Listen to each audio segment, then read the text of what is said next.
रात के आवरण में बोरबेटा गांव शांत है, लेकिन पुरानी स्कूल लाइब्रेरी से भयानक आवाजें निकलती हैं। नीलू, राघव और परी चुपके से स्कूल के मैदान में प्रवेश करते हैं। उनकी तनाव स्पष्ट है।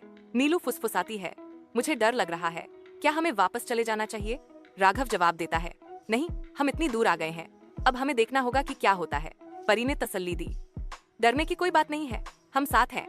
शांत स्कूल पुस्तकालय में धूल से सनी एक मोटी किताब, अनकही कहानियां, शेल्फ पर भयावह रूप से रखी है। नीलू किताब खोलती है, जिसमें अशुभ शब्द दिखते हैं। एक रहस्यमय जंगल में 3 बच्चे फंसे हुए हैं। अचानक किताब से एक चकाचौंध रोशनी फूटती है, बच्चों को निगल जाती है और वे गायब हो जाते हैं।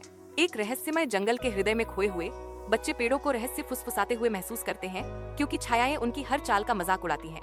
किताब अचानक उनके सामने प्रकट होती है, उसके पृष्ठ मुड़कर चांदनी में झिलमिलाते हुए एक मार्गदर्शक संदेश का अनावरण करते हैं। राघव का डर और बढ़ जाता है, क्योंकि वह चिल्लाता है, ये सब बहुत डरावना है, मैं घर जाना चाहता हूँ। नीलू आगे बढ़ती है, उसकी आवाज संकल्प से भरी हुई है, हमें एक साथ सोचना होगा, तभी हम यहाँ से बाहर निकल सकते हैं। परी सहमति में सिर हिलाती है, उनके बंधन को मजबूत करती है। हाँ, हमें अपनी दोस्ती पर भरोसा करना होगा। नीलू और राघव प्रेतवाधित नदी को पार करते हैं, पेड़ की पहेलियों को सुलझाते हैं और अंधेरे की गुफा में प्रवेश करते हैं। प्रत्येक चुनौती उसके संकल्प को बढ़ाती है। पुस्तक अपना अंतिम फैसला प्रस्तुत करती है। जो बच्चा खुद से पहले अपने दोस्तों की चिंता करता है, वह पुस्तक को बंद करने में सक्षम होगा। नीलू और राघव को पहले बाहर जाना चाहिए। वह निस्वार्थ इरादे से अपनी आवाज में घोषणा करती है। उसकी निस्वार्थता पुस्तक को प्रज्वलित करती है, तीनों को प्रकाश में नहलाती है और उन्हें वापस परिचित पुस्तकालय में ले जाती है।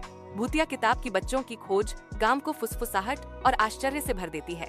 नीलू विजयी होकर घोषणा करती है, हमने एक बहुत बड़ी गुत्थी सुलझा ली। राघव अपनी यात्रा पर विचार करते हुए कहते हैं, और हमने सीखा कि दोस्ती सबसे बड़ी ताकत है।